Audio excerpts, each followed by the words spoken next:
Hi everyone, welcome to Candid Talks. ഒരു ദിവസം ശ്രീ ബുദ്ധന് കാട്ടിൽ ഒരു ഷെൽട്ടർ ഒന്നുമില്ലാതെ ഒരു വിൻ്റർ സീസണിൽ കിടക്കേണ്ടി വന്നു. അത് കഴിഞ്ഞ് രാവിലെ അദ്ദേഹം കാട്ടിൽ നിന്നൊക്കെ പുറത്തു വന്നപ്പോൾ ഒരു രാജകുമാരൻ അദ്ദേഹത്തെ കാണുകയുണ്ടായി.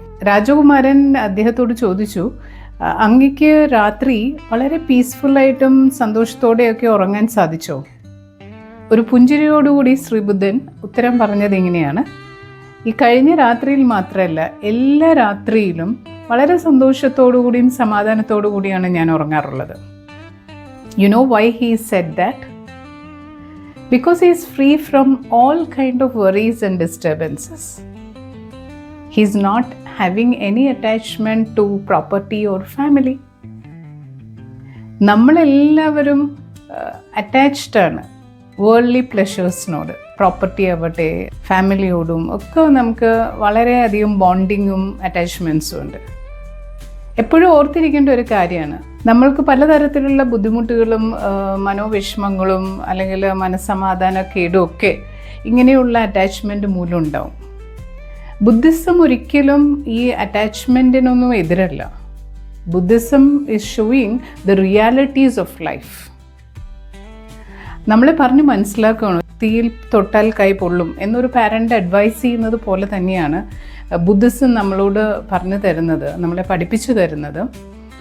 വേൾഡ്ലി പ്ലഷേഴ്സിനോട് നമ്മളെ ടൂ മച്ച് അറ്റാച്ച്ഡ് ആയി കഴിഞ്ഞാൽ അതിന് കോൺസിക്വൻസസ് നമ്മൾ ഫേസ് ചെയ്യാൻ റെഡി ആവണം. പലതരത്തിലുള്ള മനോവിഷമങ്ങളും മെൻ്റൽ ഡിസ്റ്റർബൻസും ഒക്കെ ആയിരിക്കും. അപ്പോൾ ഈ ഒരു അണ്ടർസ്റ്റാൻഡിങ് നമുക്ക് ഉണ്ടെങ്കിൽ മാത്രമാണ് ഹാപ്പിയായിട്ട് നമുക്ക് ജീവിക്കാൻ പറ്റുള്ളൂ. ഒരു റിച്ച് പേഴ്സൺ ആയിക്കോട്ടെ, ഒരു പാവപ്പെട്ട ആളായിക്കോട്ടെ, രണ്ടുപേർക്കും അവരുടേതായിട്ടുള്ള ബുദ്ധിമുട്ടുകളുണ്ടാവും. അവരാരും ഈ വറീസ് ആൻഡ് ഡിസ്റ്റർബൻസസ് ഒന്നും ഫ്രീ അല്ല. They all have their own difficulties.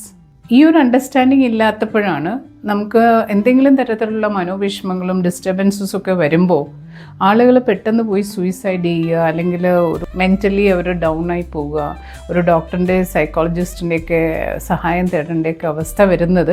നമ്മൾ ഭൗതികമായിട്ടുള്ള കാര്യങ്ങളോട് കൂടുതൽ അറ്റാച്ച്ഡ് ആണെങ്കിൽ നമുക്ക് എങ്ങനെയുള്ള മനോവിഷമങ്ങൾ ഉണ്ടാവും എന്നുള്ള ഒരു അണ്ടർസ്റ്റാൻഡിങ്ങിലാണ് നമ്മുടെ ലൈഫ് നമുക്ക് ഹാപ്പി ആയിട്ട് മുന്നോട്ട് കൊണ്ടുപോകാൻ പറ്റുള്ളൂ. സോ നാളെ കാണാം. Expect nothing and appreciate everything. Bye.